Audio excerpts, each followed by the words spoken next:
It's called a sermon companion. It's helpful to me for connecting even more with Dr. Stanley's messages.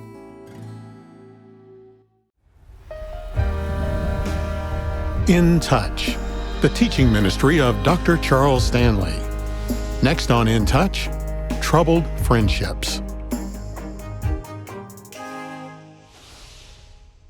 When you think about your assets, what is the first thing that comes to your mind?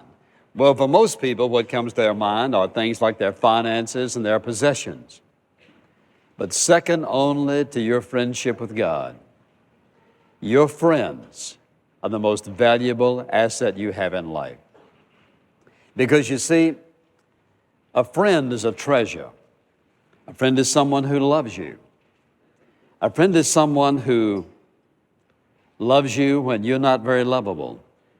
A friend is someone who will catch you when you fall. Someone who will accept the worst about you and help you to become the best you can possibly be. A friend is someone with whom you can share the deepest experiences of your life every day if you choose to.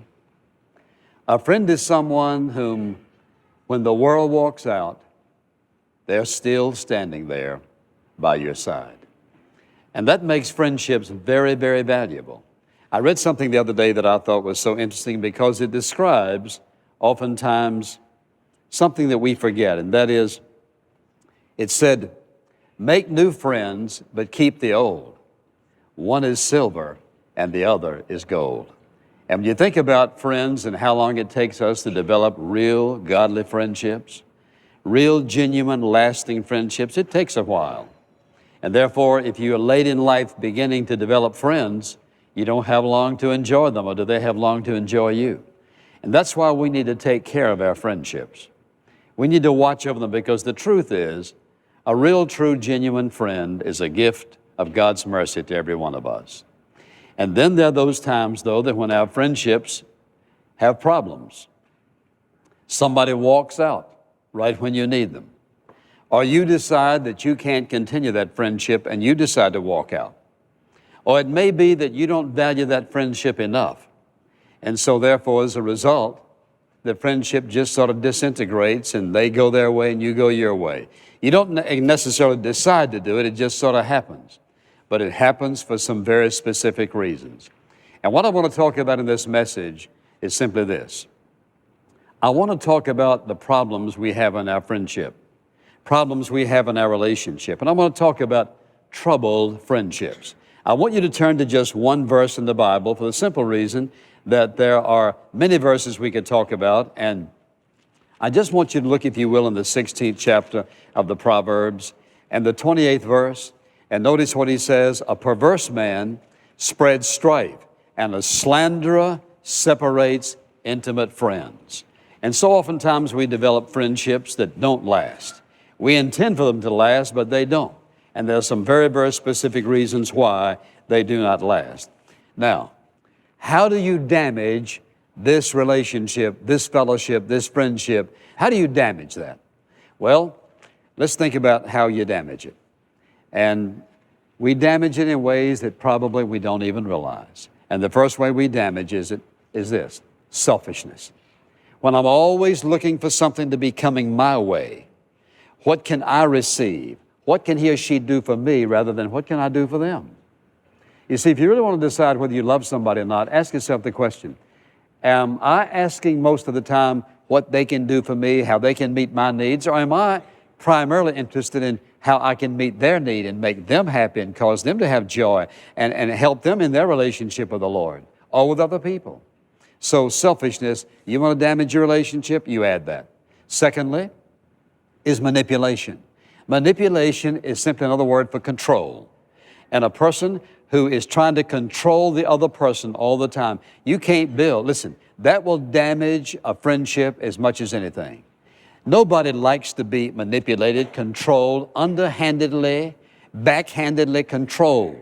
Now, people can control each other by manipulating them by finances, by belittling them, or they can manipulate them in other ways. You can manipulate people sexually. You can withhold sex from your marriage partner to manipulate them to do something for you, which is a cruel way to try to govern or control someone else's life. There are lots and lots of ways you can manipulate someone. It damages a relationship. Then, of course, there is jealousy. You want to damage your friendship? Jealousy says, I'm going to hold tight to what's mine, and I don't want anything to look like it's going to intrude. Well, now, if you love someone and you have a genuine friendship, we're not talking about marriage partners now, or people who have a relationship, they're going to get married and so forth. We're talking about just genuine, close, intimate friends, another kind of friends. And so if you're the kind of person who cannot stand anybody to even look like they're going to be a friend to your friend, that will absolutely, ultimately destroy a relationship and a friendship. So jealousy does not work. It's very damaging. Then there's criticism. You want to destroy a friendship, then you set your antennas out to find everything you can that displeases you in the other person, the way they dress, the way they look, the way they talk. You look for the ways that they don't live up to your expectations. They don't do what you want them to do. They're always too late or too early. It costs too much, it costs too little. They weren't thoughtful, they weren't this. In other words, you know what? You want to destroy a friendship, you just get in that critical mode. And this doesn't work, and I'm not pleased with that. And you criticize them for this one. You know what happens after a while? They walk away. You know why? Because they can't handle it. Your friend will walk away. And if your friend is critical towards you, after a while, you think, God, I don't need this, and I can't handle this anymore. A critical spirit is so absolutely unnecessary. If you and I were perfect, okay. Now, is there a time to be critical? Now, listen carefully. There is a time when you and I can be critical, but that criticism ought to be criticism motivated, listen, motivated by genuine love to help the other person. Then there is covetousness. Now, covetousness and jealousy are two different things. Jealousy says, I'm going to hold tight what I have. Don't let anybody even look like they're going to get in this relationship. Covetousness says, I want what you have. How can you develop a friendship with someone who wants what you have?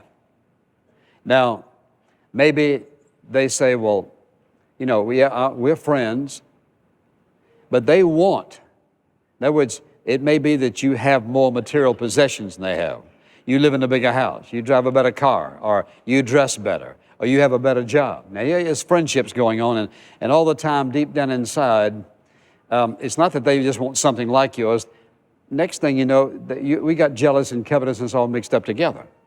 Then there is just absolute pure dishonesty. And that is, you can't trust them. You can't have a relationship with somebody you don't trust. It just doesn't work. You have to trust them. People make mistakes. If they're willing to face it, yes, you're absolutely right. I told a lie. I was weak at that point, or I was afraid, or whatever it might be. At least deal with it, admit it, confess it, repent of it, say, you know, please forgive me, help me to understand. Or it may be that you didn't intend to say something, but you did. But when it's intended, that's dishonesty. It'll destroy a relationship. So now let's say that you've damaged a relationship that you really and truly value. How do you retrieve it? How do you heal it? How do you get it back together? How do you get the pieces back together? How is there healing and retrieving and rescuing this hindered, broken, hurtful relationship that you really and truly cherish? How do you get it back together? So let's think about it. How do you handle that? Well, the first thing you do is this. You address it. You say to your friend, you know, there's something in our relationship that's not right. Maybe something I did, or maybe I misunderstood, but I think we have a problem, and I would like for us to at least face it and deal with it, and I'm willing to do that. The second thing you do is determine what happened. What happened in this relationship? What was said? What was believed? What was understood or misunderstood? What did I do? Or what did he do or she do? That is, you determine what is it, where and when did it, what made it get off track when it was going so well? The third thing is this, apologize. You say, suppose it's not my fault. That's not even the issue. Because, listen, if the friendship is worth saving, it's worth assuming responsibility, whatever responsibility you had. Maybe you say it was totally his or her fault. Let me ask you a question. If you love somebody, really and truly love somebody, Does it make any difference whose fault it is? Not really. If you want to mend it, you assume responsibility. Very important. You say, you know, I want to apologize because I must have done something that caused this to happen. Now, if it's something the other person did and it wasn't your fault anyway, you're still winning. What are you doing? You're assuming responsibility, because what you're saying is this relationship and this friendship is so important to me. You know what? I'm willing to take the heat. I'm willing to get the whipping. I'm willing to take the discipline. What this relationship, you know what that is? You call it unconditional love. That's what you call it. You're willing to take it, no matter whether you deserve it or not. It's not the issue. And so you say to that person, I apologize. I'm very sorry. And the next thing you do to remember is you refuse to blame and you refuse to defend yourself.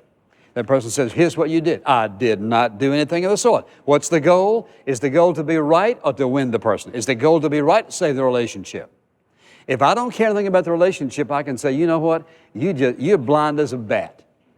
That's what you did. You just projecting on me what you think. That's not true at all. And you know what? This is the beginning of fellowships, relationships, friendships, and marriages that go down the drain. It's not my fault, it's your fault, and on people go. What happens before long?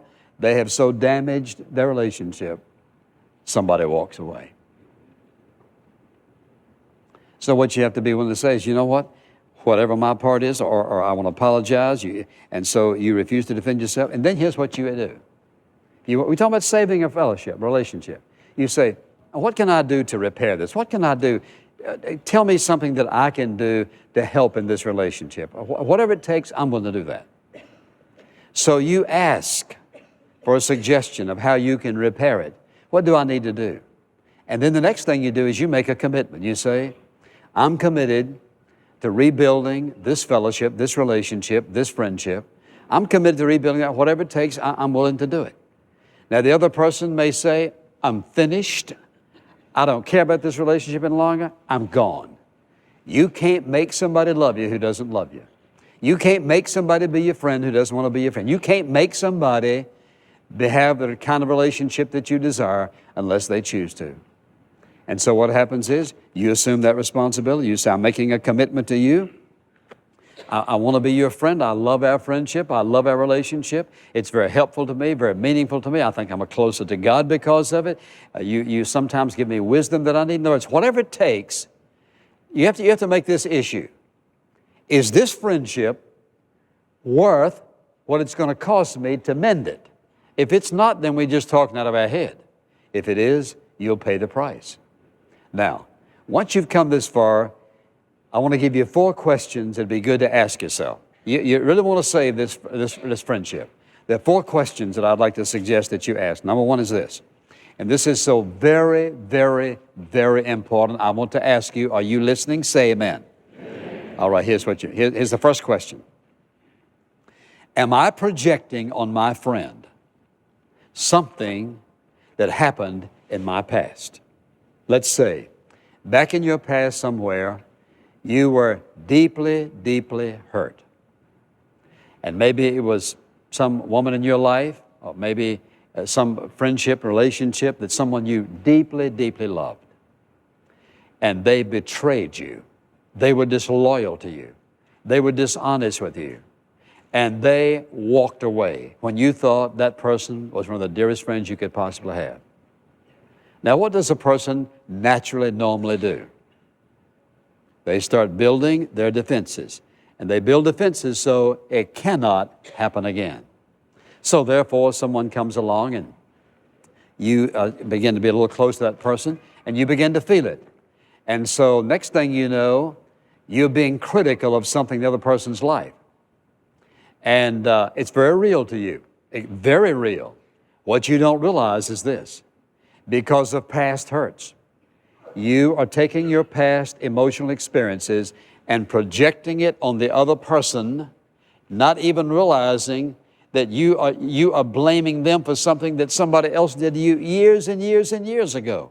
When you project on a friend something out of your past, something deep down inside, you may have been hurt. It could be one of many things. And what happens is you're going to destroy that friendship. If you want to retrieve that friendship, you've got to lay down the past. A second question you need to ask yourself is this: am I just too fearful to have a close relationship with anybody? In other words, is the problem in my friendship the fact that that person's getting too close and I'm a little bit uncomfortable with it? In other words, I got to have a lot of space. Give me room. Now, it's one thing to smother somebody and to be possessive of them. You don't want to be smothering. But is the truth that when that person begins to become close to you, something inside of you, you don't even know what it is, something inside of you just raises right up, or you pull right down, you think, I can't handle this. And well, what is you can't handle? I just can't handle it. What it is you have this defense mechanism up because you're afraid to have an intimate relationship with somebody else because you've been hurt and you said you would never be hurt again, no matter what. Let me say one word to you. And this is something that's been said probably 1,000 years, but it's true. It is a whole lot better to have loved and lose it than never to have loved at all. It's better to have a great friend and lose them than never to have had a friendship at all. If you're one of those persons who is so dead set on not being hurt in life, you're in for a lot of disappointments because you're going to get hurt over and over and over and over again. The only difference between you and somebody who has a dear friend, they've got somebody to share their hurt with, and you've got to stuff it. You've got to keep it to yourself. You don't have anybody you can talk to about it.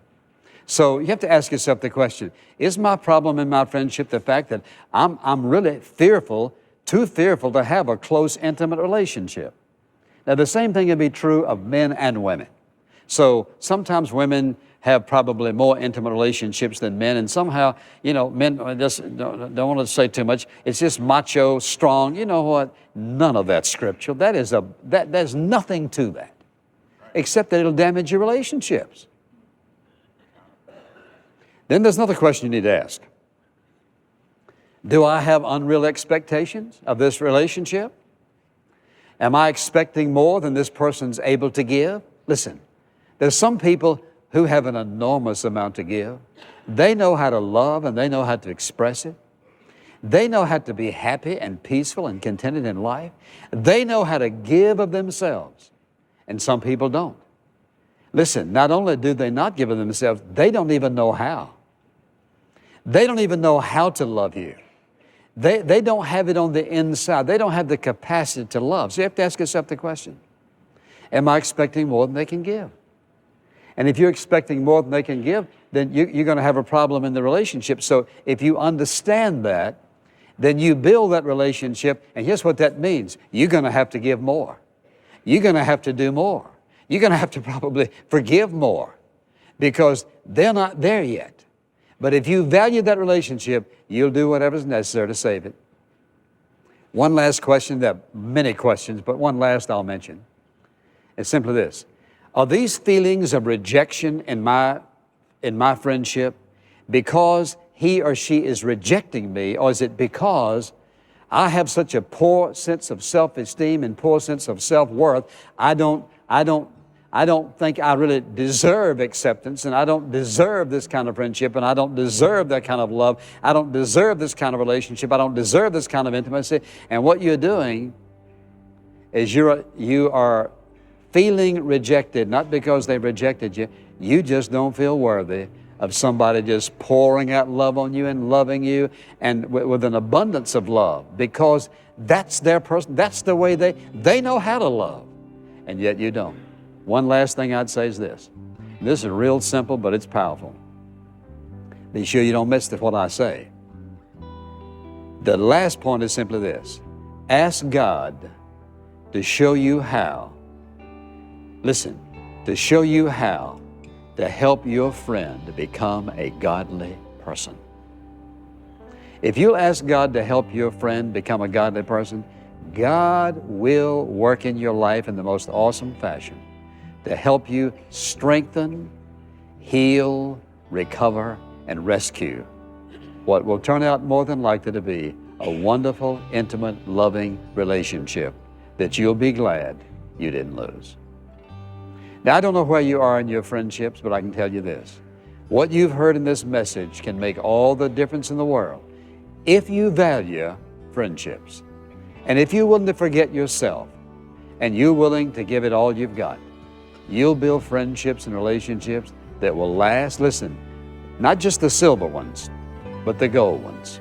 That is, those that you'll treasure till the day you die.